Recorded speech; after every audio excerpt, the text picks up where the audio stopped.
Target 8.9. By 2030, devise and implement policies to promote sustainable tourism that creates jobs and promotes local cultures and products. The indicator for this 8.9.1, tourism direct GDP as a proportion of total GDP and in growth rate.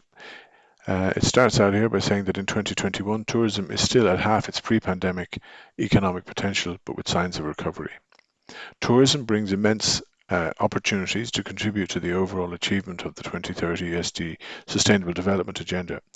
Its full recovery is needed to unlock the sector's potential and to provide a living to millions of people, to provide well-being for millions of visitors and to be a catalyst for clean water and sanitation in destinations, to create jobs and economic growth, to empower women, particularly through job and income opportunities, and to accelerate climate actions and to support protection of natural environments. So you can see it impacts a huge number of the SDGs.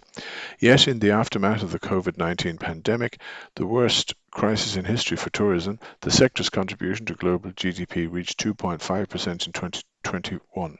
Although representing a modest upturn of 0.6% compared to 2020 figure of 2.4%, this is still far from the pre-pandemic levels when tourism contributed 4.2% to global GDP.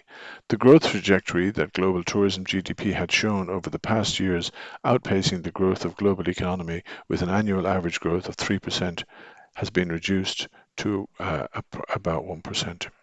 The situation is uneven between regions, mostly as a consequence of travel restrictions and the existence or not of a strong domestic tourism market in each country.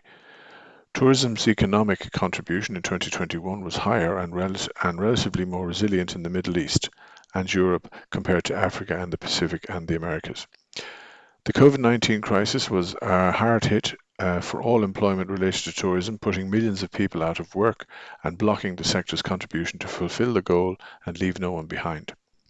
As the sector is expected to recover gradually in the next few years, it is important to consider factors that could risk the recovery, such as the magnitude of the global economic slowdown, the global inflation and geopolitical conflicts, such as the war in the Ukraine.